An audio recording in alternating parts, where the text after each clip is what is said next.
Good evening friends, Dr. Balaji Ravilla. இன்னைக்கு master class on ladies உடைய pelvic, அதாவது கர்ப்பப்பை பிளஸ் ஓவரி சார்ந்த நோய்களுடைய கஷ்டங்கள். அதாங்க உங்க fibroid uterus, ovarian cyst, polycystic ovarian disease, uterine prolapse, அங்க இருக்கிற பிஐடி, பெல்விக் இன்ஃப்ளமேட்டரி டிசீஸ், அதாவது அந்த கர்ப்பப்பை இன்ஃபெக்ஷன்ஸ், குழந்தை பிறக்கமா போற சில கர்ப்பப்பை நோய்கள், கர்ப்பப்பையுடைய ஓவரிஸோடைய கஷ்டங்கள், டியூப்ஸ்ல இருக்கிற அடைப்புகள், இந்த மாதிரி விஷயங்கள்ல முக்கியமா இந்த ஃபைப்ராய்டு யூட்ரஸ்க்கு அதுவும் ஆபரேஷன் பண்ணிக்கலாமா வேணாமா? சில பேர் சொல்றாங்க வெறும் ஃபைப்ராய்டு மட்டும் எடுத்துட்டா ஓகேவா, கர்ப்பப்பையே எடுத்துடணுமா, கர்ப்பப்பை இறங்கிடுச்சுன்னா கர்ப்பப்பை எடுத்துடணுமா, இல்ல அதை ஆங்கர் பண்ற யூட்ரைன் ப்ரோலாப்ஸ் ரிப்பேர் பண்ணலாமா, இன்ஃபெக்ஷன் ஆச்சுன்னா என்ன பண்ணலாம், அதையும் எடுத்துடணுமா, இல்ல ஆன்டிபயோட்டிக்ஸோ இல்லனா ஆன்டி மைக்ரோபியல் மருந்துகளை சரி பண்ணிக்கலாமா, இல்ல ஓவேரியன் சிஸ்ட் என்னதான் பண்றது, திருப்பி திருப்பி வந்துட்டு இருக்கு, அதுல எண்டோமெட்ரியல் சிஸ்டனா என்ன, டெர்மாய்டு சிஸ்டனா என்ன, சிம்பிள் சிஸ்டனா என்ன, கேன்சர் சிஸ்டனா என்ன, சோ நிறைய டவுட்ஸ் இருக்கு. ரொம்ப கன்ஃபியூஸ் ஆகிற விஷயமே கிடையாது. Easily you can all understand இதுதான் நோய், இதுதான் பண்ணணும், இதெல்லாம் பண்ணக்கூடாதுன்றது தான் இன்னைக்கு master class. So to get clear about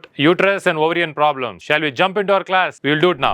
ஒரு பெண்மணி கர்ப்பப்பை, ஓவரி, கருமுட்டை பை, இந்த டியூப்ஸ் அப்படின்ற உறுப்புகளுக்கு என்னெல்லாம் பிரசன்டேஷன் வரலாம்? அடிவயிறு வலி, பீரியட்ஸ் டைம்லயும் இருக்கலாம், பீரியட்ஸ் இல்லாத டைம்லயும் இருக்கலாம், எல்லாருக்கும் இருக்குன்னு சொல்லக்கூடாது. ஜாஸ்தி அதிகபட்ச வலி, வேலையே செய்ய முடியாம, ஆபீஸுக்கு போக முடியாம, லீவ் போடுற வரைக்கும் வலி, இல்லனா ஓவர் ப்ளீடிங், அதாவது அப்படியே கிளாட்டா வருது, நிறைய 100 ml 200 ml வரைக்கும் வந்துருது, இல்லனா அதுல ஒயிட் டிஸ்சார்ஜ், அதாவது வெள்ளப்படுறது, அந்த மாதிரி உதிர்வு, பாப்பா வர பாதைக்குள்ள சில இன்ஃபெக்ஷன்ஸ், கர்ப்பப்பை இன்ஃபெக்ஷனால உதிர்வுகள். அடுத்தது பேஷண்ட்டுக்கு தலை சுத்துறது, உடம்பு சூடாறது, இல்லனா உடம்புல அலர்ஜி மாதிரி வர்றது, ஜாயின்ஸ் வலிக்கிறது, இந்த அளவுக்கு அந்த பீரியட்ஸ் டைம்ல நடக்கும். வேறு சில பேருக்கு இடுப்பு வலி, யூரின் கூட அந்த நேரத்துல எனக்கு சரியா வரல, ஒரு மாதிரி எரிச்சலா இருக்கு, இல்லனா ஒரு மாதிரி ஃப்ரீயா வராம இருக்கு என்ற அளவுக்கு கர்ப்பப்பை சார்ந்த கஷ்டங்கள் இருக்கு. சோ இந்த பிரசன்டேஷன்லாம் நீங்க பார்த்திருப்பீங்க, கேட்டிருப்பீங்க, ஆர் அனுபவிச்சிருப்பீங்க. இந்த மாதிரி பிரசன்டேஷன்ஸ்க்கு என்னெல்லாம் காரணமா இருக்கலாம்? ரொம்ப சின்ன வயசுல, ஒரு இன்னும் வயசு கூட வராம, இல்ல ஜஸ்ட் வயசுக்கு வந்த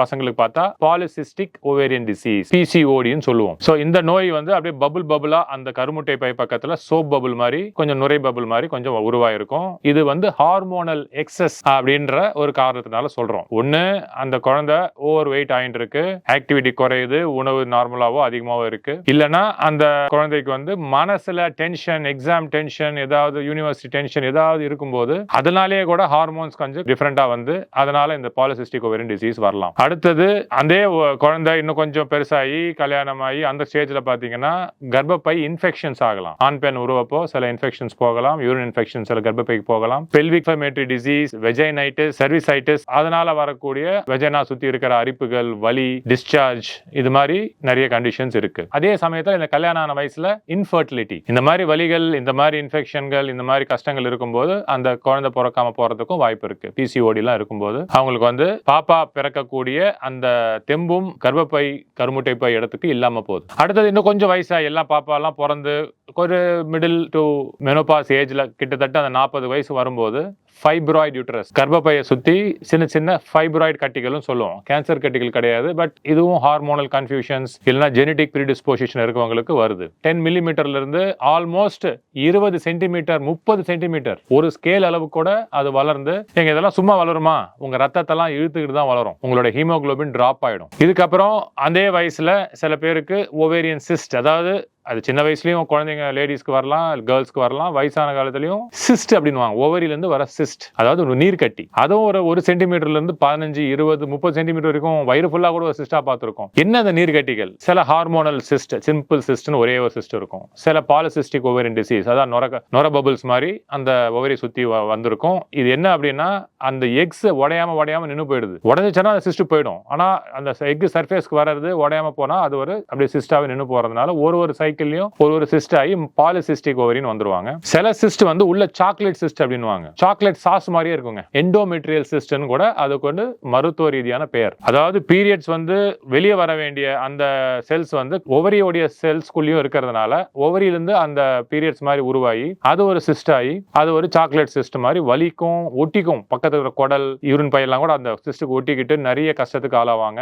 அடுத்தது, இந்த சிசேரியன் பண்ண சில பேருக்கு கர்ப்பப்பை என்ன ஆகும்னா போக போக வரிசையா அந்த கர்ப்பப்பை வந்து அந்த மசில்ஸ்க்கு மேல இருக்கிற மசில்ஸ்க்கு ஒட்டிக்கணும். நார்மலா ஒரு லேடி படுத்திருந்தாங்கன்னா கர்ப்பப்பை கீழேயும் படுத்துக்கணும். ஆனா இவங்களுக்கு அது மேலேயே ஒட்டி இருக்கிறதுனால அந்த யூரின் பையும் சேர்த்து அடைச்சிருது. இவங்களுக்கு என்ன ஆகும்னா யூரின் வந்து ரொம்ப லாங் டிஸ்டன்ஸ் டிராவல் பண்ணும்போது அடக்கி வைக்க முடியாது. அவசரமா போகணுன்ற தோணும். கொஞ்சம் யூரின் ஃபில் ஆனாலே உடனே யூரின் போக வேண்டிய சிச்சுவேஷன் வரும். இப்போ அதிஷன்ஸ் அப்படின்னு நோய், இப்போ ஏற்பட்ட பெரிய பெரிய நோய்களும் அந்த பெண்மணிக்கு வருது. என்ன மாதிரி டெஸ்ட் பண்ணி இதெல்லாம் கண்டுபிடிக்க போறீங்க? ஒரு simple ultrasound done by a good radiologist. உங்களுக்கு இது என்ன ஃபைப்ராய்டு எத்தனை இருக்கு, என்ன கட்டி இருக்கு, இல்ல ovarian Sista, endometrial Sista, dermoid சிஸ்ட்னு ஒரு கண்டிஷன் இருக்கு, சிம்பிள் சிஸ்டா, பிளட் சிஸ்டா என்னன்னு தெரிஞ்சிடும். அடுத்தது ட்விஸ்ட் ஆயிருக்கா, அந்த சிஸ்ட் நேரா நிக்குதான்ற கூட தெரியும். ஒட்டின்னு இருக்கா, கர்ப்பப்பை ஒட்டின்னு இருக்கா, கர்ப்பப்பை வந்து அந்த இடத்துல ஹெரனியா தான் வந்திருக்கா, யூரின் பை நல்லா விரிய முடியுதா, இப்படிப்பட்ட எல்லா இன்ஃபர்மேஷனுமே அல்ட்ராசவுண்ட்ல சொல்ல முடியும். அது தெரியலனா சிடி ஸ்கேன் எம்ஆர்ஐ கூட எடுத்து பார்த்துக்கலாம் ஃபார் மோர் கிளாரிட்டி. பட்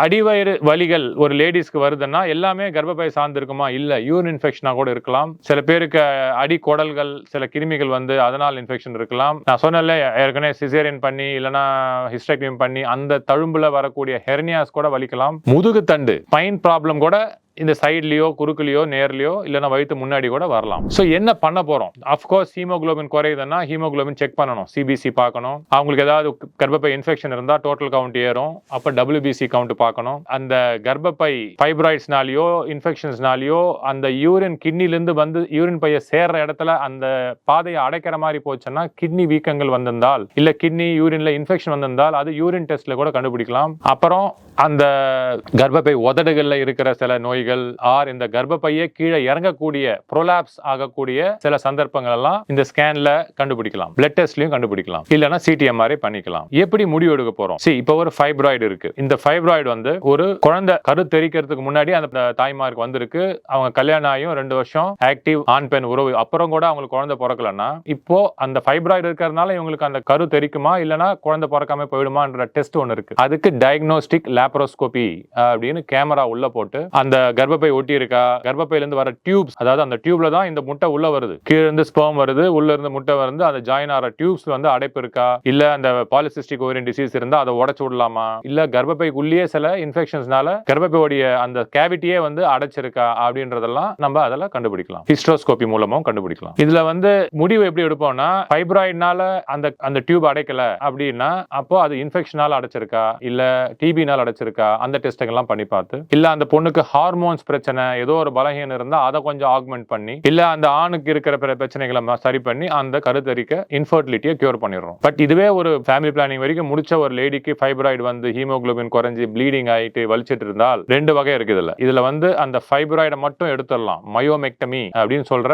அந்த ஃபைப்ராய்டை மட்டும் எடுக்கிற அது லாப்ரோஸ்கோபியா பண்ணக்கூடிய நவீனம் எல்லாம் வந்தாச்சு இப்போ. இல்லனா மொத்த கர்ப்பப்பையும் எடுத்துட்டு கருமுட்டை பையை சேமிக்கலாம். நிறைய பேர் கேட்பாங்க, சார் கர்ப்பப்பை எடுத்துட்டா எனக்கு பீரியட்ஸ் வருமா? கண்டிப்பா வராது சார். நான் கர்ப்பப்பை எடுத்துட்டா நான் பெண்ணா இருப்பேனா? கண்டிப்பா இருப்பேன். ஏன்னா கர்ப்பப்பையினால நீ பெண்ணா ஆனு முடிவு பண்ணல, உன்னுடைய கருமுட்டை பையோட ஹார்மோன்ஸ் ஓவரிஸோட ஹார்மோன்ஸ்னால தான் நீங்க பெண்ணாவே இருக்க போறீங்க.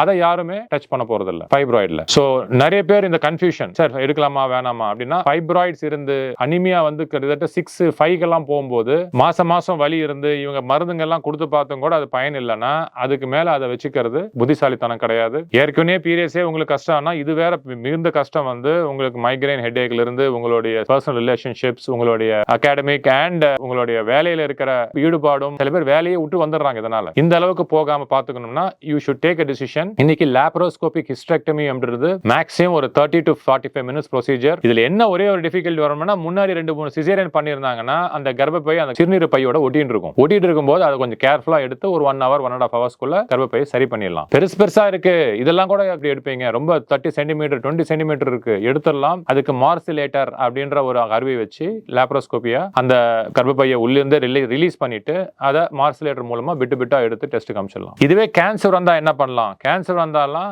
பிட்டாலாம் எடுக்கக்கூடாது. அப்பயும் அதே மாதிரி கர்ப்பப்பையை எடுத்துட்டு கொஞ்சம் எக்ஸ்ட்ரா அந்த நெறிக்கட்டிகள் சொல்ற அந்த பெல்விக் டிஷ்யூவும் கொஞ்சம் எடுத்துட்டு வெர்தைம் ஹிஸ்டெக்டமியா அதுவும் லாப்ரோஸ்கோபியா பண்ணி ஒன்னு பாப்பா டெலிவரி ஆகிற மாதிரி கீழே இறக்கலாம், இல்ல சின்ன இன்சிஷன் மூலமா எடுத்துடலாம் cancer patients, cancer of the uterus. But லாப்ரோஸ்கோபிக்கா அது எந்த கேன்சர் செல்ஸையும் விடாம பாக்கி இல்லாம எடுத்து குணமாக்கி இன்னைக்கு நல்லா வாழக்கூடிய நவீனங்கள்லாம் வந்தாச்சு. சோ வேற என்ன பண்ணலாம்? இப்போ ஒரு பேஷண்ட்க்கு ஓவரா ப்ளீடிங் ஆகுது, நிறைய பேர் டிஎன்சி பண்றாங்க, அதுக்கு டைலட்டேஷன் அண்ட் கியூரட்டாஜ், அதாவது கீழே இருக்கிற மயக்கம் கொடுத்துட்டு கீழே கொஞ்சம் அந்த லைனிங்கை வந்து கொஞ்சம் எடுத்து டெஸ்ட்டுக்கு அனுப்புவாங்க. இதனாலேயே அந்த ப்ளீடிங் நிக்குது, சில பேருக்கு இன்ஃபெக்ஷன் நிக்குது. அந்த பயாப்சியில ஏதாவது கேன்சர் அறிகுறிகளோ இல்லைன்னா இன்ஃபெக்ஷன் அறிகுறிகளோ வந்து இது நல்லதா இல்லைன்னா அப்பயும் ஹிஸ்டெக்டமி பண்ணியோ இல்லைன்னா சிஸ்ட்ரோஸ்கோபியில அந்த பகுதியை மட்டும் காட்ரைஸ் பண்ணியோ சில பேரை காப்பாத்திருக்கும். சோ இந்த மாதிரி பல்வேறு அணுகுமுறைகள் இருக்கு. பட் ஓவேரியன் சிஸ்ட் வந்தா என்ன பண்ணலாம்? ஓவேரியன் சிஸ்ட் வந்து பாலிசிஸ்டிக் ஓவேரியன் டிசீஸ் அப்படி இருந்தா மருந்துகள் இருக்கு. உங்களுடைய ஃபிட்னஸ், உங்களுடைய பிரீத்திங், ஃபுட் ஹேபிட் எல்லாத்தையும் பார்த்துக்கிட்டு அந்த பிசிஓடியை மாத்திக்கக்கூடிய சந்தர்ப்ப சூழ்நிலை இருக்கு. பட் பெரிய பெரிய சிஸ்ட், இப்போ எண்டோமெட்ரியல் சிஸ்ட் இருக்கு. எண்டோமெட்ரியல் சிஸ்ட் பாப்பா கருத்தரிக்கிறதுக்கு முன்னாடி வந்துடுச்சுன்னா அங்க இருக்கிற அந்த டியூப்ஸ், ஓவரிஸ், கர்ப்பப்பை எல்லாம் ஒண்ணுக்கு ஒண்ணு ஒட்டிக்கிட்டு குடலோட எல்லாம் ஒட்டிக்கிடும் போது உங்களுக்கு பாப்பா உருவாகிற, குழந்தை உருவாகிற தன்மை குறைஞ்சு போகுது. உருவாகன்னு சொல்ல மாட்டோம், குறைஞ்சு போகுது. சோ எண்டோமெட்ரியல் சிஸ்ட் எல்லாம் சாக்லேட் சிஸ்ட கண்டிப்பா எடுக்கணும். நீங்க பாப்பா வேணும்னு நினைச்சீங்கன்னா அதை மட்டும் உடைச்சி அந்த சிஸ்டர்ல சென்டென்ஸ் எல்லாம் எடுத்து அந்த சிஸ்ட் வால் மட்டும் எடுத்துட்டு உங்களுக்கு பாப்பா உருவாகிற தன்மையை இன்க்ரீஸ் பண்ணி கொடுக்குறோம். இதே நீங்க குழந்தை ஃபேமிலி எல்லாம் முடிச்சிட்டு, ஃபேமிலி பிளானிங்கோட முடிச்சிட்டு இருக்கிறவங்களுக்கு இதை திருப்பி திருப்பி எண்டோமெட்ரியல் சிஸ்ட்னால வலி, யூரின் போறது கஷ்டம், மோஷன் வரது கஷ்டம், அது மாதிரி ஒட்டிக்கிட்டு இருக்கும்போது அந்த கர்ப்பப்பையோட சேர்த்து இந்த எண்டோமெட்ரியல் சிஸ்ட், ஓவரி எல்லாத்தையும் சேர்த்து எடுத்துடுறோம். பிளஸ் ஃபைனலா இப்ப கேன்சர் ஆஃப் த ஓவரி சிஸ்டாவும் வருது, ஓவரியிலையும் வீக்கம் வருது, இதையும் வந்து டோட்டல் லாப்ரோஸ்கோபிக் ஹிஸ்டெக்டமி அப்படின்ற ஒரு கண்டிஷன்ல எடுத்துடுறோம். ஃபைப்ராய்ட்ஸை மட்டும் எடுக்கும்போது என்ன டிஃபிகல்ட்டி அப்படின்னா, ஒரு ஃபைப்ராய்டா இருந்தா பரவாயில்ல, சில பேருக்கு வந்து ஒரு 20-30 ஃபைப்ராய்டு குட்டி குட்டியாவும் நிறைய இருக்கு. இந்த மாதிரி கேஸ்ல ஒரு ஃபைப்ராய்டா எடுக்கிறது வந்து புத்திசாலித்தனம் கிடையாது. அவங்க ஃபேமிலி பிளானிங் எல்லாம் முடிச்சிருந்தாங்கன்னா, ஓவரிஸ் நல்லா இருந்தா ஓவரிஸை விட்டுட்டு லாப்ரோஸ்கோபிக்கா ஹிஸ்டெக்டமி பண்றது தான் நல்லது. ஸோ இப்படி பல்வேறு நோய்கள், அதாவது சில கிருமிகள்லாம் பார்க்குறோம். பெல்விக் இன்ஃப்ளமேட்டரி டிசீஸ் அப்போ வந்து அந்த கர்ப்பப்பை ஒட்டிக்கிறது, ப்ரீவியஸ் சிசேரியன்ல வந்து கர்ப்பப்பை வந்து யூரின் பைக்கு ஒட்டிக்கிட்டு வலிக்கிறது, அடிவயிறு யூரின் அடிக்கடி வரும்போது அதுக்காக கூட அந்த ஒட்டிட்டு இருக்கிற கர்ப்பப்பையை இறக்கி இருக்கும் லாப்ரோஸ்கோபிக்கா, ஒட்டிட்டு இருக்கிற குடல் எல்லாம் ரிலீஸ் பண்ணியிருக்கோம். சோ பல்வேறு அப்ரோச்சஸ் இருக்கு. சேஃபா அண்ட் செக்யூரா ஒரு 1 hour மேக்ஸிமம் உங்களுக்கு கஷ்டமா நிறைய ஒட்டி இருந்தா கூட 1.5 hours இது சரி பண்றது பார்த்துட்டு இருக்கோம். இது வந்து எவ்வளவு நாள் அட்மிஷன் ஆகணும் அப்படின்னா ஒரு 2 to 3 days சில பேருக்கு இருக்கணும். சில பேருக்கு சிம்பிளா இருந்தா ஒரே நாள் காலைல வந்து ஈவினிங் போற மாதிரி, சின்ன கர்ப்பப்பை ப்ரீவியஸ் சிசேரியன் இல்லைன்னா காலைல பண்ணா சர்ஜரி, ஈவினிங் வீட்டுக்கு போயிடலாம். ஒரு நாள் சில பேருக்கு யூரின் டியூப் போட்டு ஒரு நாள் கழிச்சு எடுத்துருவோம். வீட்டுக்கு போய் நடக்கலாம், படி ஏறலாம், உடனே ரெஸ்ட் எடுக்கணும், 2 மாசம் தையல் பிரிஞ்சிடும், இரும்ப கூடாது, முக்க கூடாதெல்லாம் கிடையாது. ரொம்ப ஸ்ட்ரெயின் பண்ணாம இருக்கணும், வீட்டு வேலை செஞ்சுக்கலாம். காஸ்ட் என்னன்னு பாத்தீங்கன்னா, இன்னைக்கு லேப் ஹிஸ்டெக்டமி, சிம்பிளான hysterectomy as low as 60 to 70,000 இருந்து ரொம்ப காம்ப்ளெக்ஸா ஒட்டிட்டு இருக்கிற கேன்சர் இல்லனா ரொம்ப பெரிய சிஸ்டுங்க, ஃபைப்ராய்ட்ஸ் நிறைய இருக்கிறது ஒரு 2 to 2.5 lakhs வரைக்கும் கூட இந்த ரேஞ்ச் இருக்கு. இதுல என்ன காம்ப்ளிகேஷன்ஸ் வரும் அப்படின்னா, அந்த பிளாடர் வந்து சில பேருக்கு இன்ஜுரி ஆகலாம், யூரிட்டஸ் அதாவது யூரின் வந்து பிளாடர் கொண்டு வரது இன்ஜுரி ஆகலாம். பட் இதெல்லாம் ஆன் டேபிள்லயே கண்டுபிடிச்சு இப்ப ரிப்பேர் பண்ணிடுறோம். Very very very rare. இப்பெல்லாம் இருக்கிற நவீன கேமராஸ் அண்ட் பியூட்டிஃபுல் டெக்னாலஜினால, அல்ட்ராசோனிக் ஹார்மோனிக் டெக்னாலஜி அப்படின்னு சொல்லி கட் பண்றதுனால ஹீட் இன்ஜுரி எதுவுமே வரதில்லை. And open hysterectomies and open ovarian சிஸ்டுக்கு பெரிய ரோல் இப்ப இனிமேல் யாருக்கும் கிடையாது. இன்னும் கூட நிறைய சென்டர்ஸ்ல அதை நான் பார்த்துட்டு இருக்கேன். அதுல வந்து ஒட்டி திருப்பியும் குடல் ஒட்டிக்கிறது, அந்த பண்ண இடத்துல பண்ண ஸ்கார்ல ஹெர்னியா வர்றது, வலிகள் வர்றதெல்லாம் பார்த்துட்டு இருக்கோம். சோ சம்மரைஸ் பண்றதுக்கு, இனிமேல் லேடிஸ் வந்து இது ஒரு கஷ்டமா சஃபர் ஆயிட்டு இருக்கிறது, இது கூச்சப்பட்டுட்டு வீட்லயே வச்சுக்கிட்டு சொல்லாம இருக்கிறது, இதனால யங் கேர்ள்ஸ் எல்லாம் நிறைய கஷ்டப்படுறாங்க. அந்த ஓவரிகான ட்விஸ்ட் ஆச்சுன்னா அந்த ஓவரியே டேமேஜ் ஆயிடுது. ஏன்னா அந்த பெருசா சிஸ்ட் ஆகும்போது சில டைம் ட்விஸ்ட் ஆகி ரத்த ஓட்டம் இல்லாம போயிடுது, ஓவரியே டேமேஜ் ஆகி பயன் இல்லாம போயிடுது சில பேருக்கு. ஏன்னா அவங்க அவ்வளவு நாள் அதை சரியா அதுக்கு அணுகுமுறை, அதாவது தைரியம் இல்லாம, வலிகளை பத்தி யோசிக்காம, ஸ்கேன் பண்ணிக்காம, டிலே பண்ணி நிறைய தவறுகளுக்கு ஆளாயிருக்காங்க. So please don't delay anymore. இது ரொம்ப simple procedure, safe procedure. Laparoscopic hysterectomy, laparoscopic myomectomy, laparoscopic ovarian cystectomy, lap sterilization, அதாவது உங்க குடும்ப கட்டுப்பாடு கூட இப்ப லாப்ரோஸ்கோபில தான் பண்றோம், ஓபன் பண்ணி பண்றது இல்ல. பிளஸ் உங்களுடைய பாடி வெயிட், உங்களுடைய எதிர்ப்பு சக்தி, உங்களுடைய யோகா, மூச்சு பயிற்சி, கொஞ்சம் sanitary hygienic ways of living, இதெல்லாம் பாத்தீங்கன்னா உங்களுடைய இன்ஃபெக்ஷனே வராது. முதல்ல ஹஸ்பண்டுக்கு இன்ஃபெக்ஷன் இருந்தால் அதுவும் சரி பண்ணாதான் உங்களுக்கு இன்ஃபெக்ஷன் வராம இருக்கும். இந்த பப்ளிக் டாய்லெட்ல எனக்கு இன்ஃபெக்ஷன் ஆயிடுச்சு, நீங்க சில பேர் யூரினே போக மாட்டீங்க, ஃபர்ஸ்ட் ஹோல் டே அப்படியே அடக்கி வச்சுக்கிட்டே அதை பிரச்சனை பண்றீங்க. சில பேருக்கு வந்து லேடிஸ்க்கு, கேர்ள்ஸ்க்கெல்லாம் கழுத்துலயும் இடுப்புலயும் கூட சில டிஸ்க் எல்லாம் நகர்ந்தனால யூரின் பின்தங்கி யூரின் இன்ஃபெக்ஷன் வந்து, அந்த யூரின் இன்ஃபெக்ஷனால கூட கர்ப்பப்பை இன்ஃபெக்ஷன் வந்து பார்த்திருக்கோம். ஸோ எத்தனையோ வகைகள் இருந்தாலும் ஃபிட்னஸ் இருக்கும்போது நாங்க சொல்றத சில விஷயங்கள் நீங்க ஃபாலோ பண்ணிட்டீங்கன்னா இது வந்து சர்ஜரி இல்லாமலே முடிஞ்சிடும். அப்படியே லாப்ரோஸ்கோபி பண்ணாலும் 100% சேஃபா முடியுது. Nothing to worry. இனிமேல் இதை வந்து ஒரு கூச்ச போட்டுட்டு வீட்டுல உட்கார விஷயமா வச்சுக்காதீங்க. Please come to us, we will help you with this. All the best.